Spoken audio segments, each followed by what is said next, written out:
to the Racing Matters podcast with Ron Robinson and Sean Travaglia. Welcome to the Racing Matters podcast. I thought I'd mention that this time. We've actually given it a name now. Well done. Yeah, I've forgotten about that as well. We just turn up and record it and Yeah. Well, do we ever introduce ourselves? I try not. I don't want people to know my real name. The Wallace and Gromit Show. I tell you what, I got a lovely message from Andy, and you got it as well, I believe. 8-1 double, 2 win singles. Out you go. Brilliant. Profit made. That was on the 2 selections that we give at the end of the show. Our best bets, which I forgot to do. Yeah. I think I nearly went through the whole lot. I even got the winner of the Louisiana Derby. How did I do that? I don't know. I hold my head in shame that I follow the international racing and mine's still running. I think a week later. And you I just went with the jockey. He'd won it 2 years on the trot, or 2 out of 3, and I thought, well, he knows his way around the gaff, you know. Well, you weren't wrong. So what can I say? No. Apart from let's move swiftly on before I get any more humiliated. Where are we starting this week, Rob? Illegal bookmakers won his court case, but will he now be prosecuted by the Gambling Commission? For those who haven't read it, it was Stuart Isaacs, KC, acting as a judge. I don't really understand the legality of that.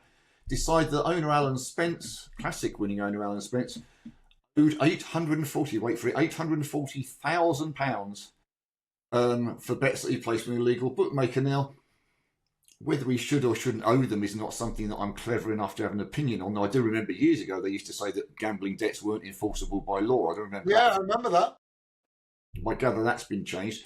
So he's going to have to pay it, and perhaps rightly so. But the issue is twofold here. One is, we've always been screaming that if you keep doing affordability checks and restrictions, etc., you will have people going to illegal bookmakers. Well, there's your evidence. Yeah. Certainly the big-time punters are going there. Secondly, I've read nothing. The silence is deafening. Where is the follow-up? Where are the government and the courts going after the guy for taking illegal bets? Where's the Gambling Commission hanging him out to dry? We know his name. We know how much the bets were. Yeah. I don't know. You can't imagine he's paying income tax on his profits. I don't know. Who knows? It's a strange world we live in, so anything's possible. But we do know that he's not paying into the levy if he's taking illegal bets. No. He hasn't got a licence. And it's deeply... His name's David Solomon, by the way. It's in the press, so I don't mind saying that. Yep, that's fair. When are they going to go after him? Let's go after him, and I put him prosecuted to the full extent of the law. Make an example of him. Yeah. They've done this in the past. I did a little bit of research on it. In 2025, there was a guy on WhatsApp, I don't know his name, didn't follow it up that much. He's doing a prison term at the moment for illegal bookmaking. In 2021, they got a grip of a guy who was actually taking bets on course, and he never had a license to do it. How did he get on course in the first place? Who knows? It's a strange old world, isn't it? An unlicensed bookmaker can win his case to have gambling debts honoured, which basically suggests the bets have been struck legally. It doesn't. I don't understand the law. I know there was a law change. I think it was around about 2005 about enforcing gambling debts. I think that was it. But he can be done for taking bets illegally, but he can't be done for taking bets illegally. That's basically the way I'm reading it. I mean, I don't know what his profit margin was. You can take that 840,000 figure. Probably not a profit figure. It's just what he was owed figure. But even if they go after him now and make him pay his levy and say they make him pay 10%, he's probably still walking out quids in. Yeah. It needs to be stopped. Racing's in enough trouble as it is, and we'll come to that a little bit later. But with the levy being down, etc., racing has financial issues, shall we say? I think that's it doesn't all. Fair comment to make, and they've got to crack down on these people. He's not the only one, that's for sure. I'm sure there are big people taking bigger bets than him, and there are a lot of people taking smaller bets than him. I'm not trying to take the moral high ground here by any stretch of the imagination. That's not who I am. But they're taking these bets, they're getting away with it in a court of law afterwards. Yet, with many of them, if you should have a winner, watch them disappear. You've got no recourse. Because they're not licensed, they're not covered by anything. There's no protection whatsoever. So you do your £1 lucky 15 every day. I know that's not going to be your 840,000 racked up, but the likes of you and I do a £1 lucky 15 for want of an argument, and you lose and you lose and you lose and you lose. And eventually you get 3 out of 4 and you go to pick up your 500 quid, which is probably still a loss in the long term. Yeah. And they go, no, not paying. Account closed, goodbye. The only reason this went to court was basically because the two blokes knew each other and knew where each other lived, that type of thing. Yeah. The rest of them, not the rest, because I genuinely don't use them. I get once a week, I get a WhatsApp something, put £50 and we'll give you another £50 and a 50. Yeah. Some website that you never heard of. Where do they get my name from is another interesting question. How do they know I like betting on horses other than? Well, I know where they're coming from. If you hold a bookmaker's account that you gamble online with, they've got all your details, and your details are worth a fortune. Surely it's not legal for them to pass them on, though. Well, they will probably tell you they're not. Just suggesting. I think it's the problem from a racing fan's point of view. Somebody who loves the sport of horse racing. It's not just a bit of a sneaky, something fell off the back of a lorry down the pub that you got for half price sort of thing. That some people have the attitude that it's an okay thing to do. You're the one who's at risk if you try and win something, and you are genuinely hurting the sport of horse racing because it's losing out on its income for it, and it's already got enough expenses compared to incoming. I'm looking forward. I have written to someone at the BHA asking if they know what the follow-up on this is going to be. I haven't received a reply yet. If I don't receive a reply, I'm going to go onto the Gambling Commission and see if they can tell me where they are. I expect them to say it's all confidential and it's covered until it gets to court, as you have to do with legal proceedings. But I'd like to know for a fact that they are actually doing something, even if they can give me zero detail, rather than it's been washed under the carpet, which it can't be. Anyway, that's one of our bits of bad news, but we're going to follow it up next with some good news, and that's our old mate Constitution Hill. Is it good news? I'm going to throw a spanner in the works. Go on in, go for it. Well, I think it's becoming a bit like a circus. They're now getting people to go racing to watch him beating trees at the odds of 1 to 7. And then what's happening is the press guys are then filling column inches with loads of guff about potential targets, completely ignoring everything Nicky Henderson has said about him not being a summer ground horse. I hate gimmicks in racing, full stop. I don't like these veterans chasers. I don't like the cheese wedges. I don't like anything much. No, but seriously, I don't like gimmicks in racing, and this is all very bearded lady. It's like roll up, see the tallest man in history. And after his race the other day, some poor bloke got in touch with Racing UK's studio. And he was, I've got £25 each way at 50 to 1 for the Royal Ascot Gold Cup. And you could see the two guys in the studio kind of look at each other and say, made a bit of a blooper there, haven't you, lad? There's 2 reasons he's lost his 50 quid. First is, Nicky Henderson has said, he's not a summer ground horse. And second, if they got a little bit of winter ground at Ascot for the Gold Cup, if he stays 2 miles 2 furlongs on the flat on soft ground, I will show my backside in Burton's window.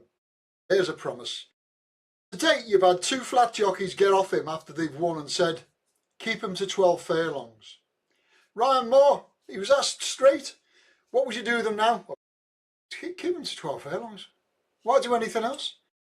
What more do punters need to hear before they wise up? Why have £25 each way on a 50 to 1 shot that won't even run at Ascot? He must have money to burn, that lad.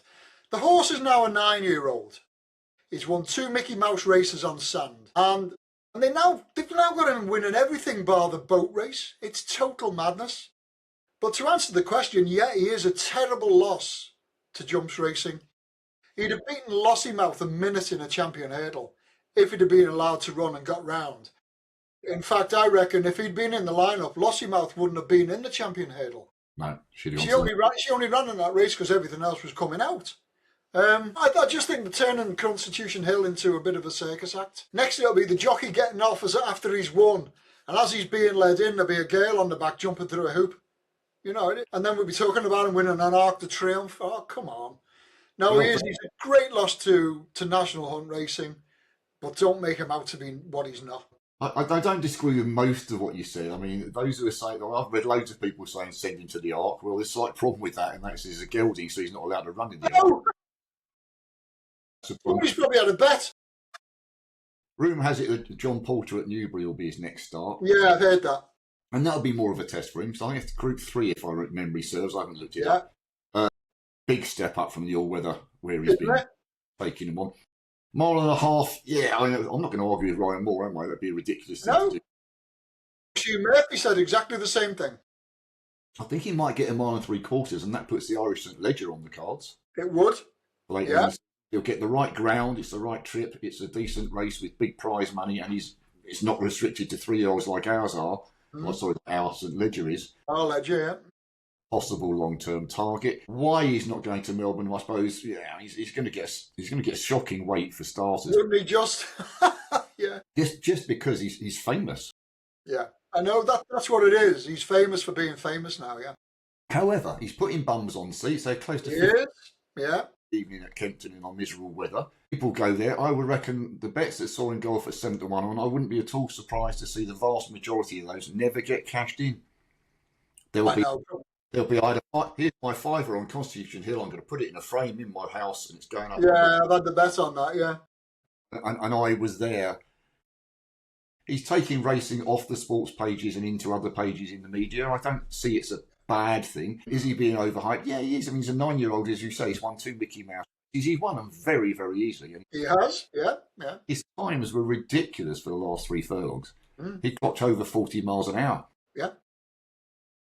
So he is a decent horse, there's no doubt about that. But how decent he is on the flat, we're talking about, how decent he is on the flat, we really don't know yet. I've got a clue. Then if he wins the John Paul to stand on his head, then suddenly we're looking at the best older horse on the flat that we've seen for... Yeah, no doubt about it. Yeah, in my lifetime, probably. Fingers crossed, as long as he stays sound, he's enjoying his racing, which apparently he is, and that's reports from Ryan Moore and Mr. Murphy as well. So why not carry on? I don't know who'll be bored in retirement. You reckon you'd be? Let him rack up as many wins as he likes. Yeah, I mean, he qualifies for a handicap mark next time, doesn't he? I think he's got 2 wins. He could probably get one now. I'm not sure. Usually 3 starts or even 1 or 2 wins. I think okay. They've got a mark for that. But that's my belief. Feel free to look it up. I'm not an expert on that. You're the handicap king, not me. But he's good for racing. Yeah, you're right. It's a bit of a sideshow thing. But hey, if it gets the next generation interest or people that didn't follow the sport before interested, then I can't see it as a bad thing. No. I'm just being curmudgeonly, as they say. You are. He's making me look like the happy one. Yeah. That takes some doing. So I'll put a straight dampener on that and go back to the bad news. And that's the levy and what the government's not done. Yeah. What do you think of that?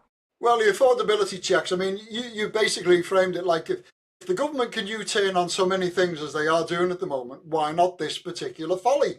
Yeah, everybody knows it's a folly. But this now goes way beyond affordability checks.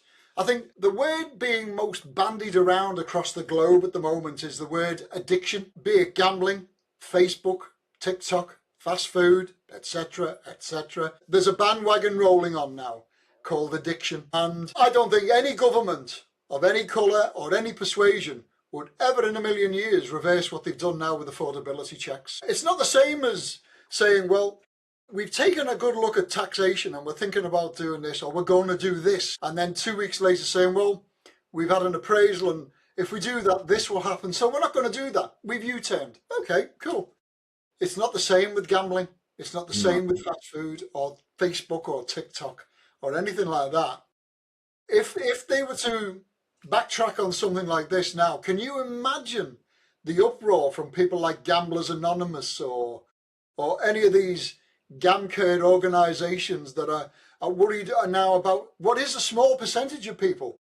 The majority of people do not have a problem with gambling, but there now seems to be, it's a nanny state. Yeah.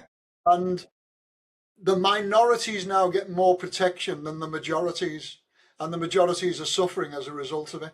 But they won't do anything about that because there's no actual physical harm happening to us.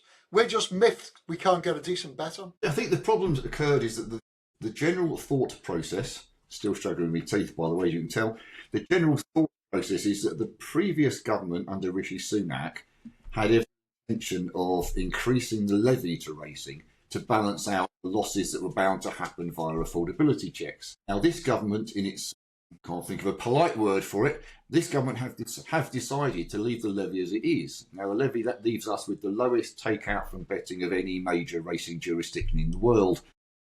And that money is used to fund the sport in its various means and forms and guises. So the assumption was, if we don't get the levy, then the affordability checks have to stop. Now, my friend Brant Dunshay at the BHA has called for a stop to the affordability checks. My understanding is that they did their test run with it and found that different creditworthiness companies, if that's the right terminology, were coming up with different numbers. So I could put in for a 50 quid bet, and it would come up with 99 you're fine on one credit agency and 64 you're not fine on another credit agency. Yeah. And that's created a problem. Now, I gather they're going to steamroll it through regardless, even though that won't work. The whole point is made quite clear. There's my dog barking to go out again. They do that. Keep talking, Ron. Sorry. Yeah, carry on. No, I know exactly where you're coming from, and I know exactly there's more implications for people who do want to have a bet than there are for those who don't want to have a bet. I can, to a great degree, understand why they do want to look after people who've got gambling issues. Of course. It stands to reason. People have lost their lives over gambling. People have lost families and homes and jobs and everything because of gambling. But at the same time, that there has to be a different way of protecting those people, while at the same time allowing the likes of you and me to say, yeah, I want to put £500 into that betting account because A, I can afford it, B, I know exactly what I'm doing, and you're just going to have to trust me on that. There's no trust anymore. That seems to be a big problem. There's been no knock-on effect that I've seen either within the financial industry. Not that it's something I particularly follow. Why do different credit agencies come up with different ratings then? So there's clearly something wrong with that. So if I apply a new credit card with XYZ and they use a particular credit agency, you're not having that, you're too much of a risk. Turn around and do it with ABC, who use a different credit agency, and it's how much money do you want to borrow? Now, so there's something wrong there for starters. They need to look into that and get that right. It was always made crystal clear from the very start that frictionless was the word that we used in that you shouldn't even know about it, basically. Let's be realistic here. I'm not defending. If there are problem gamblers, they need help. And that includes, to me, I simplify everything. That's who I am, unfortunately. If you're behind on your mortgage payments, you haven't paid your gas bill, you've got an outstanding loan on your car, and your credit rating goes down the toilet accordingly, then it would be ridiculous to allow me to put £500 I can't really afford to a betting account. I've had them, and I suspect you've had them in the past, emails or whatever. I'm in all sorts of trouble financially. I'm in debt up to my eyeballs. I'm going to lose the house, blah, blah, blah. I managed to get together £100. What horse should I put it on Saturday? Instant reply is, don't put it on any horses. Don't put it on anything. Leave it on the sideboard. They pay 100 off your debt and keep going at it. Yeah. Not me taking the moral high ground. I'm never going to suggest anyone bets more than they can afford to lose. That's a ludicrous thing. But the problem is, affordability checks are kicking in on horse racing. Are they kicking in on lottery cards? Are they kicking on scratch cards? Watch the TV as I have the TV on as my friend most of the day. How many adverts are there for tombolas, winner code lottery, bingo? There's numerous alternative methods of gambling that are suddenly popping up, largely because I suspect it's harder to bet with the traditional bookmakers in the traditional manner. Uh-huh. So these people will still lose their money. If you're a competitive gambler, you need help.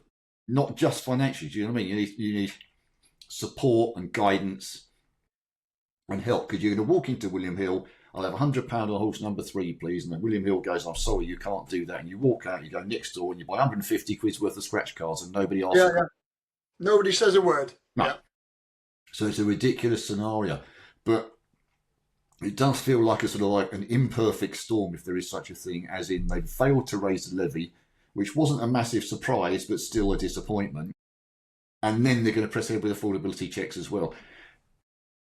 Rewind this if you need to, because you've forgotten or got bored already with us, but rewind back to the beginning with illegal gamblers. That's where they're going to go. They're already going to go. Down the back of the pub. Yeah. Going there now. So what are they going to do? Well, I know we'll bring in even more stringent affordability checks and see if we can push a few more people into... Yeah. Go and see Fat Dave around the back of the Queen's. Into Dirt Street. It was a slightly dirtier word than dirt, but I thought we might get blocked off on the podcast for that. But, it's not a good scenario, and I'm not convinced the government's looking at it. Will they U-turn? They've U-turned on enough other stuff, so it's possible, but I don't actually see it. No. BHA have my support and the support of the HBF as well. Less prize money means, as I've written down, less prize money is what's going to come out of this. Betting turnover goes down and the levy goes down, which means less owners, which means less horses, which means stables cutting staff or giving up entirely. That is not a road that racing should be being pushed down, and the government needs reminding that we've got historical, cultural and financial benefits for this country as a sport, even if they are ignoring them. Okay, that's my rant for this week out the way, I think, or one of them anyway. Next one, I mean, I'm pretty certain I know what you're going to say on this, but interesting. Albert Einstein, I'm not implying that you are Albert Einstein, and nor am I. No.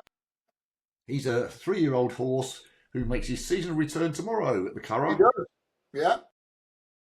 Aidan O'Brien has described him as, quote, unbelievably exciting, and I don't think we've ever had a horse as quick. Now, what do you think about all that, Ron? Well, I doubt any horse will ever be as good as Aidan hypes them up to be. I think before every season starts, his stable cat could win a derby. You know what I mean? He's that type of guy. Wears his heart on his sleeve type of guy. He loves his horses, but he clearly thinks and expects a little bit too much of some of them. The horse has won his maiden.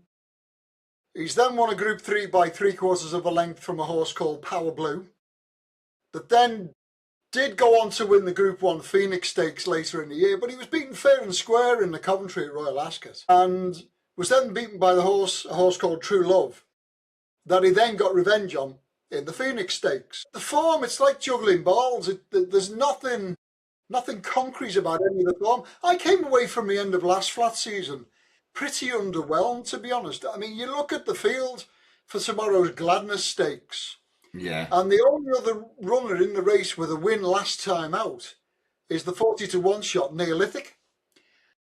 Ed Walker sent a horse over called 10 Bob Tony, and he's currently the 9-2 second favourite. Albert Einstein's something like 8-13, 4-7. Now this 10 Bob Tony, he was last seen getting stuffed by my 200-1 horse to follow. Thought I'd get that in now. When he ran in the Champions Sprint at the end of the season, I just don't see where the form lines are for last season at all. To be honest with you, everything was beating everything else except Albert Einstein, who's won a Group 3 by 3/4 of a length. I'll just wait and see. The truth is, we'll only know whether the horse is as good as Aidan thinks at the end of the season. I mean, I like Aidan. He's really good with the media. He's happy to talk. He's a nice guy, but he does come over as a sort of Coolmore marketing tool. He does, yeah. He's turning into the little boy who cried wolf. You know, do you take notice of him each year or don't you? The concern is that he's described him as his 2,000 guineas horse. He's currently trading as 4-1 favourite for the 2,000 guineas. But in case anyone's forgotten, 2,000 guineas is over a mile. Would you want to be taking 4-1 about a horse where you said, I don't think we've ever had a horse as quick over a mile? Apparently that Aidan and Coolmore's pedigree experts, who've forgotten more than I will ever know on the breeding side, are convinced he will stay a mile. It's 7 furlongs tomorrow, so we'll see whether he's staying. I think he wins that tomorrow if he's not. He probably does, yeah. Well, he should do, yeah. If he's remotely tuned up, he wins that, but you'd want to see him staying on at the end of the 7 furlongs more than pulling up or slowing down. Yeah. That's not going to be a truly run 7 furlongs in comparison to a mile at Newmarket for the Guineas. Not a chance, no. I think he's a good horse, and this time, 6 weeks' time, whatever it is, something like that. Yeah, we could be looking stupid, and he's won the Guineas by a mile. I'll just gladly say that I did say we'd know at the end of the season. Because at the moment, I don't know. No, of course not. I mean, it's not. I think he won't win the Guineas. I just think there are question marks at the moment. If he's that good and has always been that good, Why did they only run him in a Group 3 last year? Why didn't they run him in either Group? That was exactly my thinking. Where was he when all the big end of season Group 1s were being run? Yeah. That you normally think they're the horses you're looking at for Group 1s in the 3-year-old season. And the second question, and I haven't tracked the stats on this, we'll have to have a look after air because always something comes up in my mind while we're talking. When's the last time Aidan sent his main Guineas horse anywhere prior to Newmarket? Yeah. They usually return straight into the Guineas. So why is he being given a prep run tomorrow? Now, that might be educational. It might be to fine-tune him. Maybe it's not easy to get fit at home. I don't know. There's some interesting questions, and we'll have to wait and see. But that's the beauty of racing. You just don't know what's going to go on. I am so looking forward to the flat season now. I'm done with the National Hunt season. It can go and bury itself or jump under a bus or something. Now, I'm all flat season focused now, I'm afraid. Oh, right. That's Ron's way of saying don't put too many jump races in on the podcast. But yeah, we're going to have Aintree. You're going to have to do something for that. We'll chat about Aintree, yeah? You mean the Irish Grand National being run at Aintree, yeah? Yeah, might as well be. We'll see. Lastly, not so much a throwaway line, but it has to be mentioned really. Dan Skelton breaking the £4 million prize money mark. Yeah. He's top of the Trainers' Championship by close to 2 million from not Willie Mays, from Nicky Henderson. Nicky Henderson, yeah. Currently trading, when I looked yesterday, at 6-1 on with William Hill to win the Trainers' Championships. He will do. It looks all over by the shout. Even the Grand National winner only gets £500,000, which isn't enough to close the gap. But he's going to have to win 4 Grand Nationals, isn't he? I think he's going to have to have the first 4 home and then pick up most of the other big races at Aintree as well to have any chance. That's what he'd have to do, yeah. So, I don't think he's trying this year. No, I don't. I mean, I looked at the figures. Mullins has got to win 2 million more in prize money as I speak to overtake him, and he's got no chance because that would require Dan Skelton to sit still and not train another winner all season. Yeah. What does prove a fact is that we are still a million miles behind Willie Mullins in terms of firepower.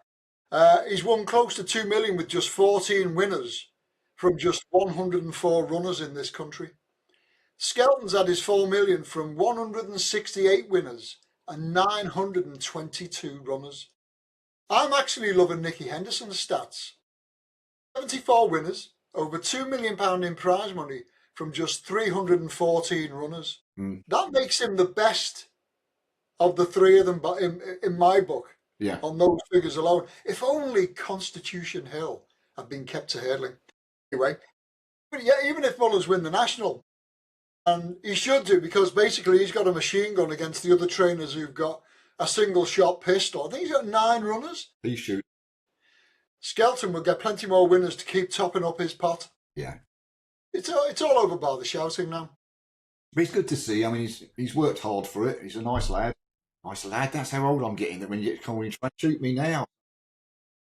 Yeah, I mean, and he's come out through the Paul Nicholls Academy along with a lot of others.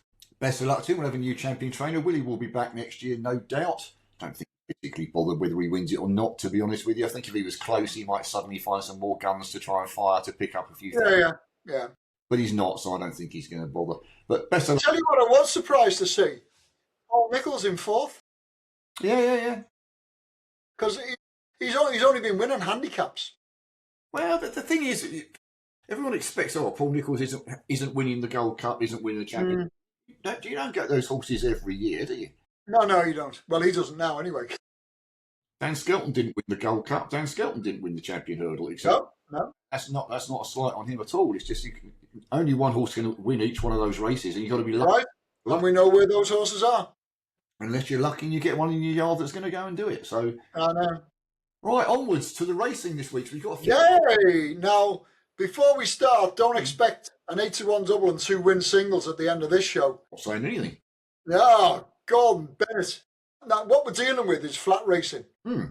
And for me, the flat racing season doesn't start until Guineas weekend. So between now and then, it's basically me doing what I call sighters. I'm spotting which trainers are ready to go. Spotting which horses are ready to go, looking at early season form from last season, which trainers were on blob, which horses were going early, that type of thing. Because that's what the trainers themselves are doing. They're sending out horses now to see how fit their horses are for May. Not for now. They're not really interested in now. You'll get the odd 1 or 2 trainers Like, I was talking to you off air before we started, and I was pointing out that Nigel Twiston-Davies yesterday had the front two in the market on a 3-horse race at Warwick. The favourite was 1-7, I think. The second favourite was 9-4 or something, and the outsider was 28-1. The outsider won at 28-1, and the two Twiston-Davies horses went out with the washing. The 1-7 favourite finished third. The way I look at it is, Nigel's one of those trainers that gets starting very early in the season. So he's never going to finish a season strong unless he's got an exceptional string of horses, which I don't think he has. And it's the same now. You'll find horses now being trained to win now. And it's up to me to try and spot them. And that's basically what we've been doing for tomorrow. When we start with the Brocklesby. Yeah, well, I chucked this one in for fun. I put in brackets for fun. 15 unraced 2-year-olds. Yeah. Yeah. Find your lucky pin, or if you're really... Like you said in brackets, because it's fun. Yeah. And it is, yeah. It's the first juvenile flat race of the season. Yeah. And this year it's being run as a memorial race for Bill Taylor. So his wife now has the licence. She's got a runner in it tomorrow called Never Not Remember You. Now, how appropriately named is that? Unfortunately, that horse is around about 40-1 and seemingly not expected. It's basically more to do with having that horse in that race tomorrow. Truth is, who knows what to expect? The market is saying a horse called Blixen Force is pretty much banker material. 9-4 for a 16-runner juvenile race that starts the season. It's then a Bear Affair running for the Hannon team. Now this one is interesting me because he's 13-2 into 5-1 as I'm speaking now. Hannon, he's now the target trainer for this race. Won it last year, won it in 2022, and each time his runner has gone off favourite. Middle to low draw seems best. Front two on the tissue, Blixen Force and the Bear Affair, are drawn 2 and 8 respectively. And there's another outsider that's seen a bit of support. I think it's Tony Coyle's horse called Our Last Hope. Spelled R, letter R, Last Hope. 33-1 into 12-1 when I last looked. The each way money is down for sure, and he's drawn 7. And I do think that is the kind of area you want to be drawn in this race tomorrow. Those watching this have got about as much idea of what's going to happen tomorrow as I do. But for podcast purposes only, I'm going to put up a Bear Affair, and hopefully we see another Hannon hot pot going. you couldn't make this up sometimes, could you? 15 runners, none of them seen before. Ron and I don't discuss any of the racing in advance, and we've pretty much said exactly the same thing. Same thing. I've mentioned Never Not Remember You for exactly the same reasons, and if it's anywhere near the front, I'll be cheering like Billy. Yeah. It'd be great, wouldn't it? Yeah, it would be great, but 40-1 suggests not. Blixen Force Arrow Racing, I think it is 1-2 the last 4. Heads to be betting well supported. Yeah, I'm the same with you.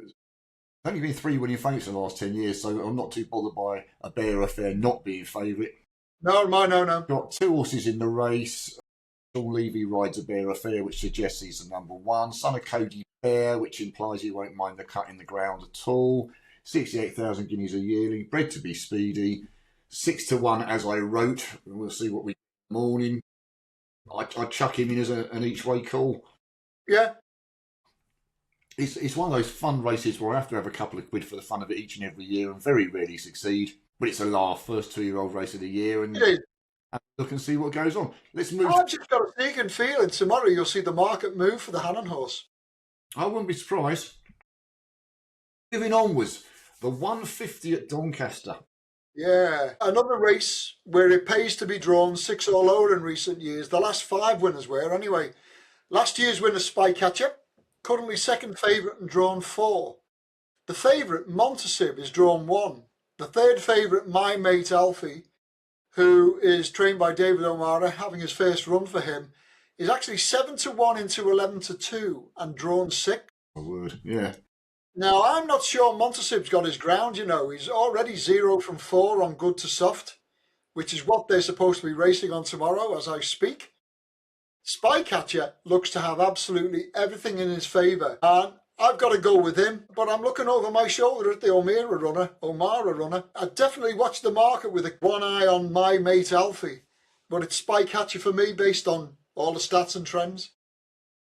Talking about looking over someone's shoulder, have you been looking over my shoulder while I was writing this? I'll read it out literally so you know I'm not. A tough race to second, with the majority having their first start for some time. On official ratings, Dave O'Mara's my mate Alfie has as good a chance as any on his first start for the yard after leading the Lions in Ireland. He does have 5 lengths to find without power on their meeting at the Curragh last September, but he's £5 better off this afternoon, and more importantly, he's usually there or thereabouts first time out, whereas his older rival has finished 8th, 12th and 4th on debut in the last 3 years. Both could get involved, but wait for it, Spy Catcher gets the vote, having won on his return in 4 of the last 5 years. Signing off last season with a win, with a comfortable course and distance win in the Wentworth Stakes on heavy ground. All going seems to come alike to the 8-year-old, and the fact that the word soft appears in the going description is a bonus, and if he's fit enough, I think he's good enough, though a higher score would have been ideal. Yeah. I had to read the lot, so you think I'm just not cribbing and repeating what... Yeah. You haven't been looking over my shoulder, have you? No. That's insane, but so Spy Catcher, so wouldn't blame anyone for laying him there, but still. Okay. Then I was going to say we're going to go off to sunnier climes, but that's not actually the case. No, not from what you told me, it's not. No. Raining quite a lot in Dubai at the moment. We've covered what have I done? 1, 2, 3 races from Meydan on the turf. I mean, I think Ron and I would both admit that we're no experts on the dirt racing, so I've stuck to the turf. 2:20 at Meydan, which if I could find where I was on the screen, I would tell you what race it was. But you can go first, Ron. 2:20 at Meydan. Yeah, well, 50% of the last 10 runnings have been won by winners returning a double figure SP. You've had 33 to 1 in 2023, 214 to 1 winners in the 2 preceding years. British base jockeys have got a brilliant record in this. 5 of the last 7 winners ridden by the lads that we usually see plying their trade here. Now, I don't know anything like as much as I'd like to know about the track, i.e. draw bias, etc. And I certainly don't have the time to troll back through history looking for that information. But the stats I do have, they're telling me the horse going off favourite is not the one to work with. 1 winning favourite in the last 10 years. But William Buick does have a liking for the place. He's ridden 2 of the last 6 winners. He's on board a horse called Reef Runner, who actually beat the favourite, Lazat. That's the favourite, trading favourite tomorrow, Lazat, by a neck on Valentine's Day this year. Reef Runner has won or placed in 11 of his 13 starts under rules. So the least we can expect is a run for a 2080 at the current odds of around about 11 to 2. I think the favourite's something like 13 to 8, 7 to 4. And he beat it last time out. Who's to say it won't happen again? I'll go Reef Runner 2080. Hey, we disagree. Fantastic. I can see where you're coming from. I have no trouble with that at all. That is the best horse here by a country mile. Whether he puts it all in or not is another matter. Whether the races run to suit, etc. It's good to soft ground out there at the moment, apparently. That's the last going I've seen. So he'll handle the surface. He's French, so he'll have no trouble with that at all. He's rated £5 or more superior to all these rivals.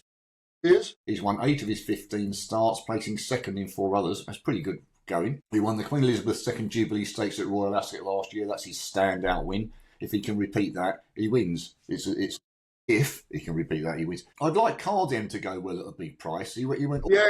Charlie Hill's horse. Yeah, well, he went all the way to Hong Kong. I was there watching Charlie in the crowd from a distance. I'm glad I wasn't next to him, to be honest with you, because the saddle slipped as he left the stalls.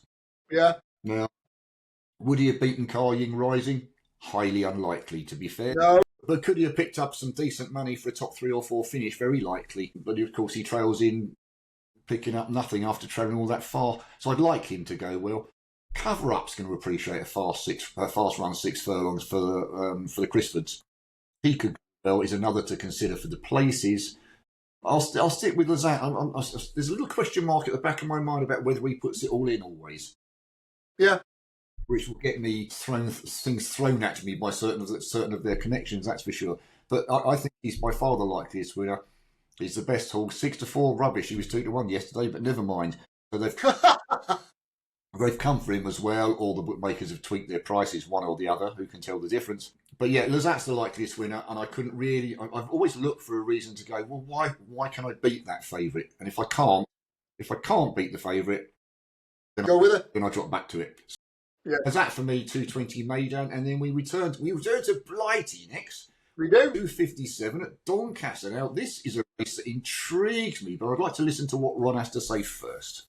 Well, we've only got 5 going to post for a nearly £34,000 first prize. Yeah. And we've got Docklands, a very short, well, to my mind, a very short price 7-4 favourite. But that's not much of a ball and chain, really. I mean, 6 of the last 10 favourites have actually gone and won this race, including 3 of the last 4. But he's 0 from 3 on good to soft ground, whilst the second favourite, Kirat, is 1 from 1 on it. In fact, he's the only runner in the race to have won on this type of ground. Docklands is a 6-year-old. No horse older than 5 has won this in the last 10 years. The last 4 winners have all arrived having not long celebrated their 4th birthday. And I'm interested in Excellent Believe, Shannon's horse, a 4-year-old, now trading 9-2, having opened up at 8-1. Ooh, interesting. Now, I suggested Sharon for this race back in 2024, and we collected on that. I was reasonably confident then, but I'm not so confident with this one. Never even raced on the ground, so I couldn't tell you what he'll do on it. But I'm going to say Excellent Believe, 2080. He's got to finish in the front 2 for us to collect. But the market's now saying that's not impossible. And I think I'd rather have 9-2 about that one than 7-4 Docklands with all those negative stats. I'll put up Excellent Believe, 2080. Again, I can see your sound logic, even if I disagree. Yeah. Usual. Yeah, I'll put, same as you just said, disappointing turn out 5 runners for a listed race. If we can find the winner, who cares? Yeah. Treble Tree's worth a second look as the only course and distance winner in the field. And as a 4-year-old, he may have more to offer this season, but he's going to have to improve to get the better of some of these. Now, I'm with you on for different reasons on Docklands. He's finished 2nd on his seasonal return for each of the last 4 seasons. That doesn't mean that's not bad. He hasn't finished last or 10th. No. But it does imply that he might improve for a run. He might not be the easiest to get fit at home, is what I'm trying to suggest.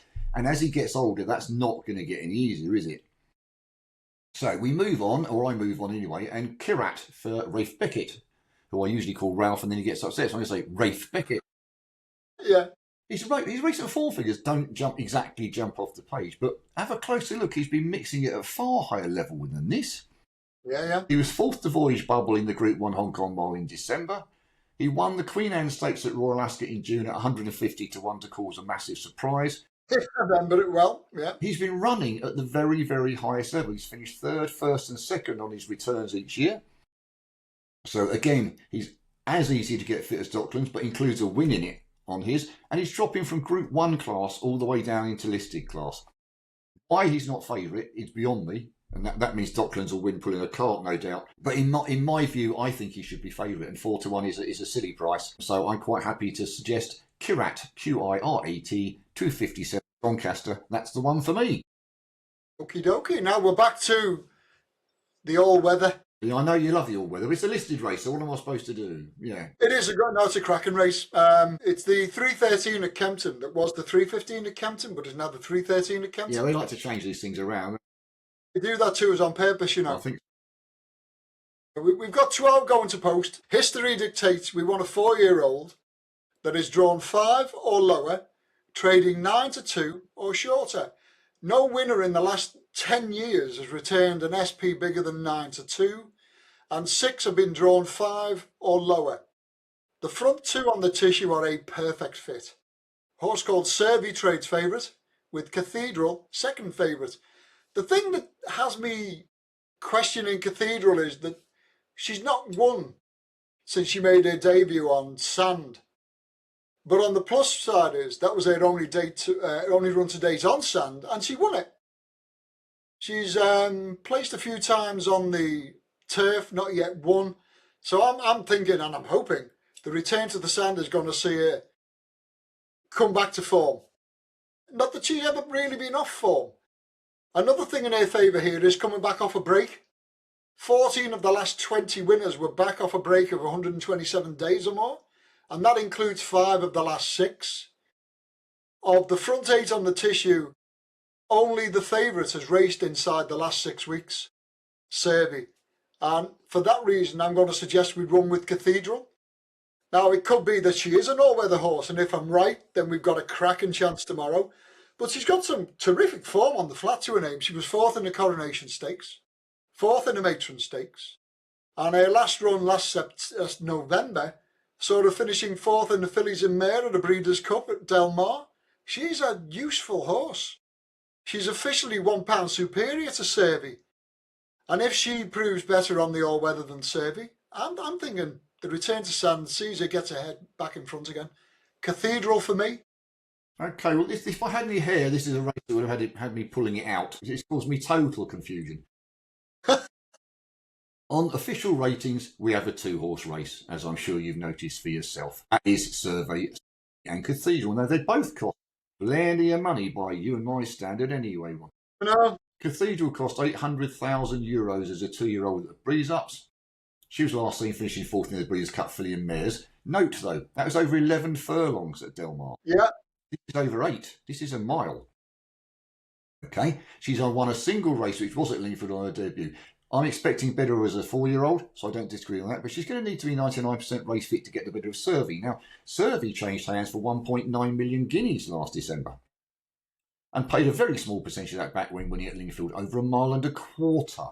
This is where it gets interesting. Her only start since was a 3rd at Riyadh on Valentine's Day, where she ran on well, if you read the notes, over the 10 furlongs. And that creates a question mark for me. Is the mile the right trip for either of these fillies? Both of them have been running over further. Now, I know the 11 at Del Mar, it's an easy 11 at Del Mar, but it's not going to take 3 furlongs off it, however easy it is. So I have a big question mark. Are they the 2 best horses in the race? Yes. Are they likely to provide the winner between the 2 of them? Yes. Are they better off over further than a mile? Possibly, yes. So for that reason and that reason alone, to very, very small stakes, i.e. copper ones, not even silver ones, I'm going to go Glittering Surf each way at 8-1. All right. Lightly raced 4-year-old, her biggest task yet by some margin, I agree, but she's got a 2 out of 2 record over course and distance, and just may, have more to offer. She's only had 4 career starts. She is stepping up. She is up against far better opposition, but she's the one who's best suited to a mile. And I can't personally at first glance see where the pace is going to come from in this. So if it turns into a sprint, they're going to have to be classier than their pounds advantage. Yeah. Makes any sense to pick up and fly against milers when most of their better form is over further than this.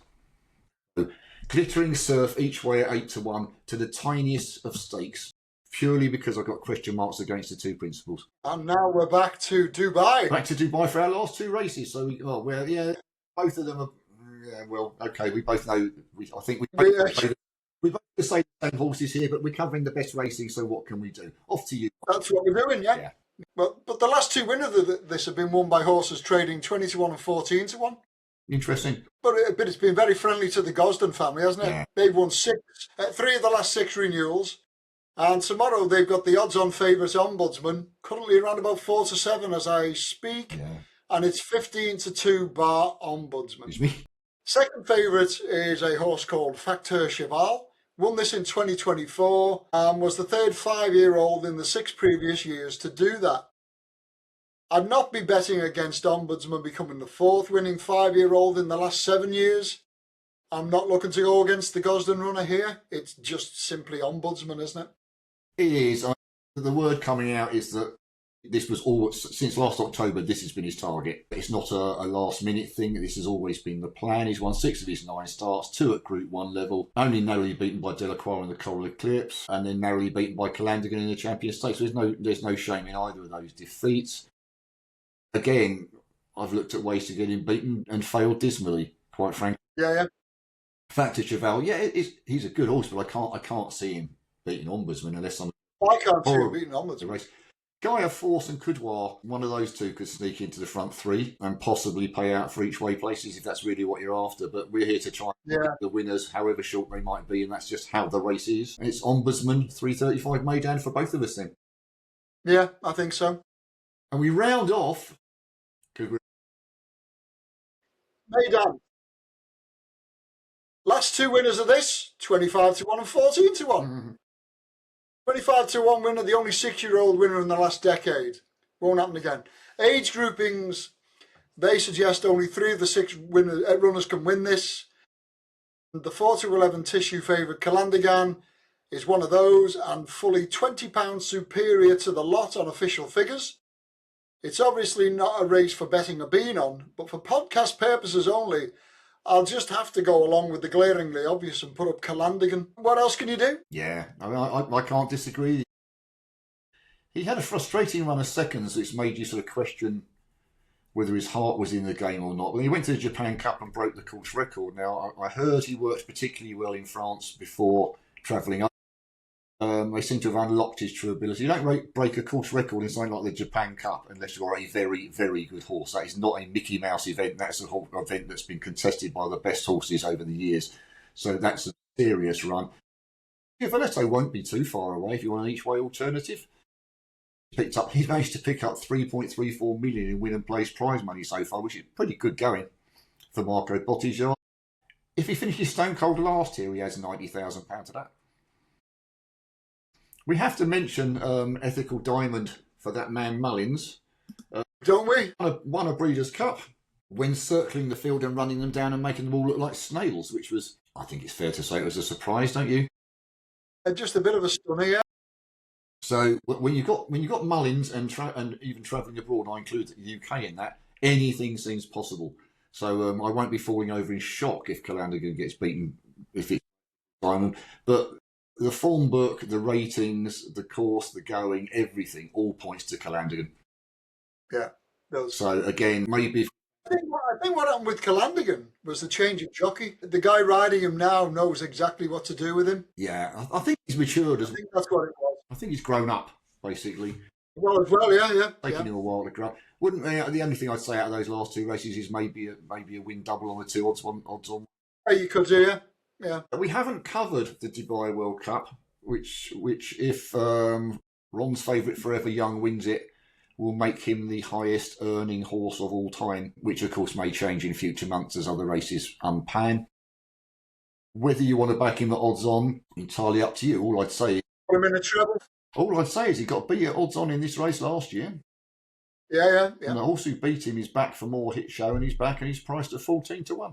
Go figure how they work those odds. I know Forever Young has potentially improved, but 14 to 1 against odds on. Personally, I'll be each way on hit show, but never mind. That's by the by. I know nothing about dirt. I know more about the dirt in the garden than I do about dirt racing. So we'll stick with that. Right, now we round off with something for the weekend. Let's see. Something for the weekend. Well, where'd you go? I'm going to go with Reef Runner in that 220 at Meydan, 2080. I can't see him out the frame. At the odds he is now, you make a profit.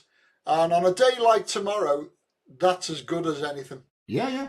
Don't disagree. Well, might surprise you or might not, because I hopefully didn't show my glee.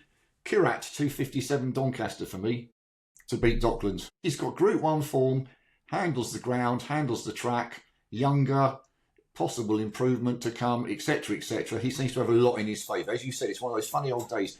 Beginning of the season is always difficult. Who knows who's fit or not? Yeah. And then you get the other option where you've got the better horses returning from 190 days off versus the lesser horses, but they've had 3 recent runs on the all-weather. Trying to get the balance right between those two is an absolute nightmare.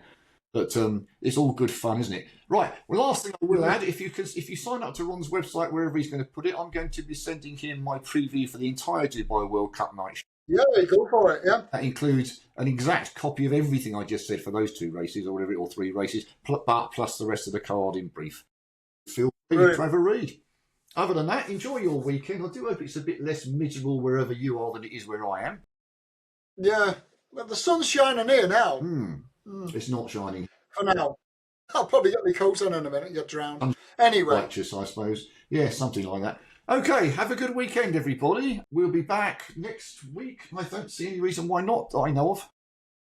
I'm here. I don't even know what I got next week. Must be. We'll have a look and see when it comes. Always plenty to talk about anyway, so don't worry about that. We'll be back next week. Hopefully we've given you some winners in there, and hopefully we've given you a bit of a laugh as well. Ron, what you haven't told them is where they go to try and find my Dubai article. Oh, I knew there was something. www.postracing.co.uk. Now, something I did yesterday, if you click on the racing link in the main menu, you'll see support a charity. Ooh. Right, now click on that page, opens up, and there's 4 magical little doors on that page. One's called love, one's called hope, one's called luck, and one called faith. Now on the back of those doors is a link to a horse racing charity. Now if you're not currently a subscribed member and you would like the Aintree special, if you make a donation of £10 to any one of those charities, gift aid if you can afford it, well not even if you can afford it, if you qualify, and just send your receipt to me, ron@postracing.co.uk, I'll make sure you get the best Aintree advice possible. And the charities will make a tenner and an extra little bit. Each. What a good idea. So you're doing it for nothing then, Ron, basically? Absolutely, yeah. That's how I started, you know. When I first started doing what I do now, it was on a forum, and I used to put all my ratings up for nothing. People were making a fortune out of them. Somebody said to me, you could make a cracking living doing this. And I thought, well, how about we make some money for charity? And so what I did was, I did this, it was just the weekend work. I was asking people to pay a £5 for it, and we were making something like £500 a weekend for charity. They would all make a donation to the charity, send me the receipt, I'd send them out the work. And I have no idea how much we've raised over the years, but it'll be a fair chunk of money. And let's carry on doing it. Good for you, Ron. Good for you. And if you want to knock that, ladies and gentlemen, well, there's strange folk out there. Right, have a good one, and feel free to donate to charity. Ron won't see a penny, which means he won't give me anything either, but never mind, these things happen. If it's for racing charities, who am I to argue? I'm not going to moan about it, trust me, I'm only joking with you. Right, have a good one, everybody, and best of luck for your weekends. See you soon. Take care. Bye-bye.